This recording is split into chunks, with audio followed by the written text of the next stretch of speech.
Askreddit asks, proposed Alabama law would require residents to pass drug tests to get food stamps. What do you guys think of this? I process food stamp applications. During training, the head of our department came in to speak with us and he brought an article with him. It was an article about a young child starving to death in a major city and his face next to it. You may be joining us thinking you will be this cool guy finding people trying to scam the system and whatnot. But let me tell you, preventing this is your #1 priority. We save lives first. That's your job. If someone is scamming the system, they will be found out eventually, and there's other people to handle that. I do not want my face next to an article of a child starving to death in my state ever again. It really put a new perspective on what I do and how I see things like this. If you agree with the spirit of the law or not, it does not change the fact it will go against priority 1, my department, and will likely cost lives. They tried this in Florida, and in an amazing coincidence, the contract for the lab testing went to a company owned by a relative of the governor. They caught so few offenders that they spent way more in lab costs than they did saving money by denying benefits. It was Governor Rick Scott, R., whose company committed the largest-scale Medicare fraud in history. Then he transferred it to his wife so there wouldn't be conflicts of interest. Then the people of Florida decided that he was such a good guy that they elected him senator. And what happens if they fail a drug test? Does the state help with drug problems or just take their food away? I want to make Congress take drug tests to get their salary instead. How about just to keep their jobs?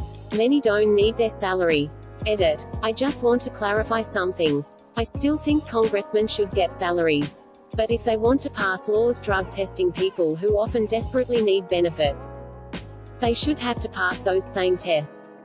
But instead of losing some money, they should lose their jobs. Often, not always, congressmen are loaded with money, and losing a salary is just a slap on the wrist.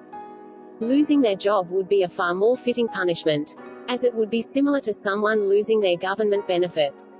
I hope I cleared that up. Most of these comments focus on it being expensive and impractical. And it is. But it has also consistently been found to violate the Fourth Amendment's protection against unwarranted searches. The government can't search you without probable cause that you committed a crime. And applying for welfare is not probable cause. Thus states also burn money defending a policy that has no chance of surviving a legal challenge. Edit. www.nytimes.com/24/0/politics/court-strikes-down-drug-test-for-florida-welfare-applicants. HTML. This isn't just an argument I invented. The 11th Circuit Court, based in Atlanta and covers Alabama, decided this in 2013. And what happens to the kids of parents who fail drugs tests? Does the state still give money to the kid?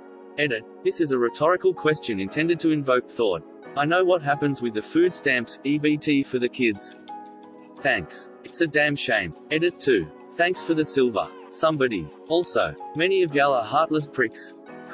Edit 3. Why is everyone assuming that all those who would fail are these horrible addicts? Most are going to fail from basic weed usage. Nothing more than many working class, productive members of society are doing. They would starve. That's exactly why I've never agreed with this idea. They've already done this and I think it was Florida, and it turned out to be a giant waste of money. Corrupt-ass Rick Scott got this put into action. Oh, and his wife was a 50% shareholder in the company used for the drug testing. And it was declared unconstitutional by the Florida Supreme Court.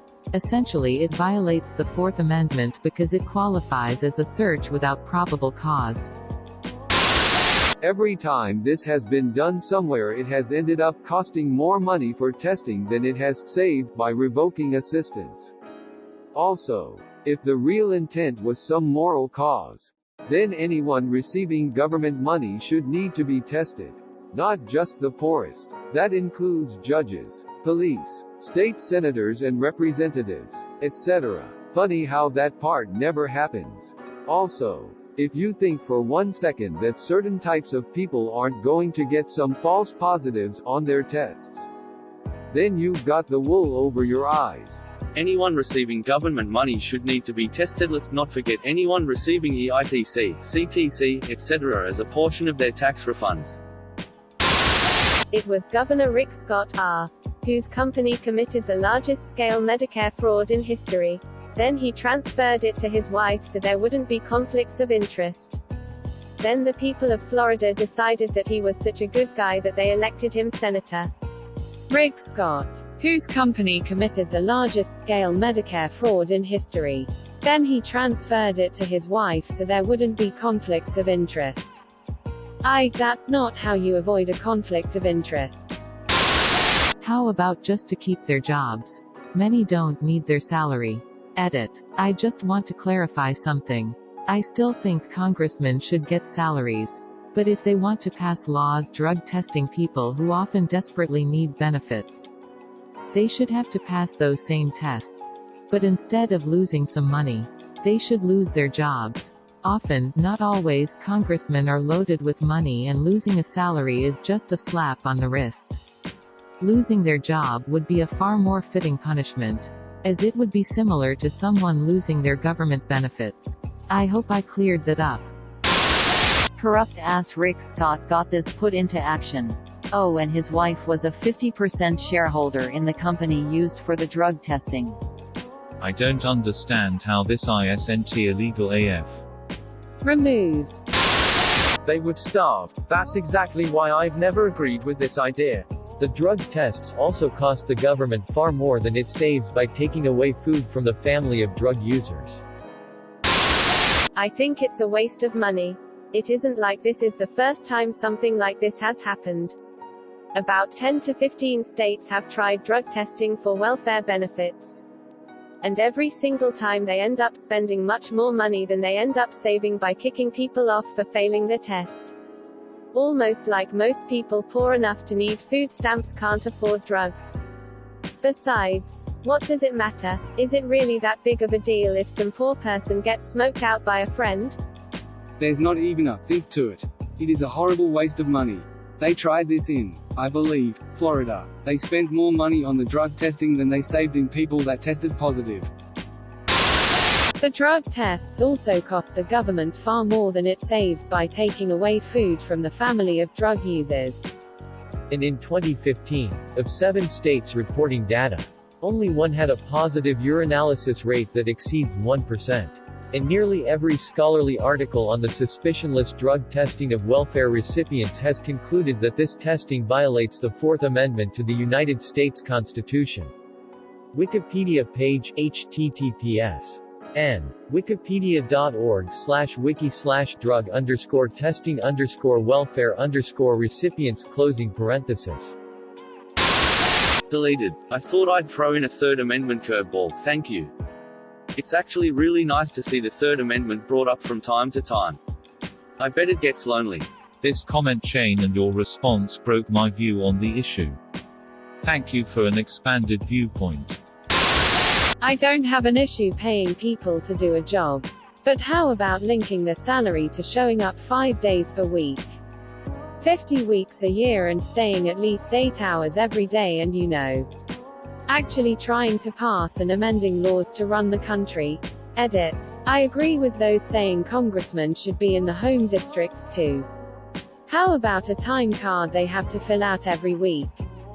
Punching in and out every time they start official work. What state are you working in? If you don't mind me asking. I rarely feel as though I'm saving any lives.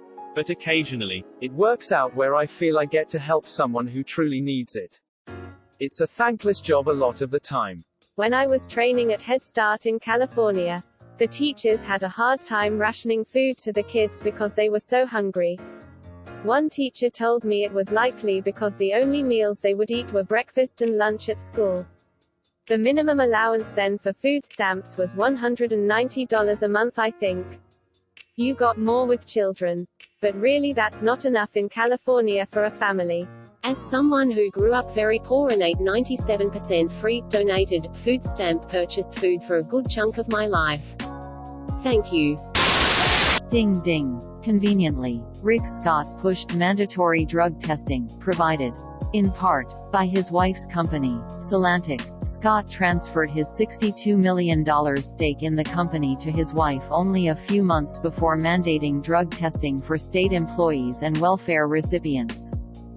www.forbes.com/sites/judy stone/2015/02/17/the-sham-of-drug-testing-walker-and-political-pandering/. And now he's a senator. Wonderful. How is that not illegal? It sounds a lot like conflict of interest. Actually, first they re-elected him and then they threw him a Senate seat. Because Florida. Fun fact: Rick Scott invoked the Fifth Amendment 75 times when being deposed over his company's Medicare fraud. All around great guy, that Rick Scott. Florida has the same problem that Arizona does. A really huge retirement community. These retirement communities have a huge voter percentage turnout.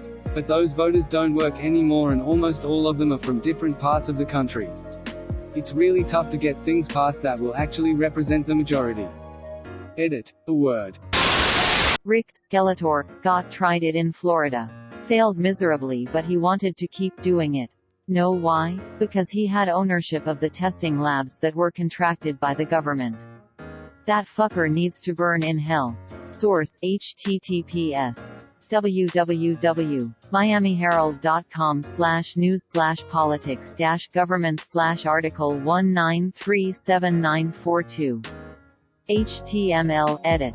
His wife had 50% ownership in the company IIRC. So it wasn't directly him. Let's drug test our politicians too. Rick Scott, whose company committed the largest-scale Medicare fraud in history. Then he transferred it to his wife so there wouldn't be conflicts of interest. That's not how you avoid a conflict of interest. It's a great plan. You can't convict a husband and wife of the same crime. I have it on good authority that you transfer your business to an immediate family member while you are in office. You don't have any reason to discuss the business with them. You don't have any deals in Russia. It's been tested over a few times in different states. The cost of testing is not worth the savings. Edit to add, I know it's not about the money. Well, it is, if there's grifting going on. Rick Skeletor Scott tried it in Florida. Failed miserably, but he wanted to keep doing it. Know why? Because he had ownership of the testing labs that were contracted by the government. That fucker needs to burn in hell.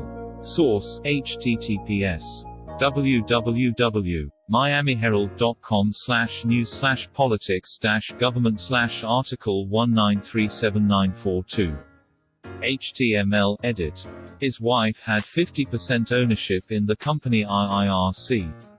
So it wasn't directly him. Wouldn't they just have the people sign something waiving that right before accepting them into the welfare program? Edit. To fix typos. I thought I'd throw in a Third Amendment curveball. Thank you. It's actually really nice to see the Third Amendment brought up from time to time. I bet it gets lonely. 5 days a week, 50 weeks a year, 8 hours a day? Madness. Who could possibly be expected to do that? You know, except vast swaths of the population they're earning more than who just consider it a minimum standard of work. I'm totally with you on this. Maybe not quite 50, 48 could do. I honestly feel like 50 weeks is too much. 2 weeks of vacation time is not enough many times. The standard should be changed to either 45 or 47. Thank you for watching. Please like and subscribe to support the channel, and above all, have an excellent day, you amazing people.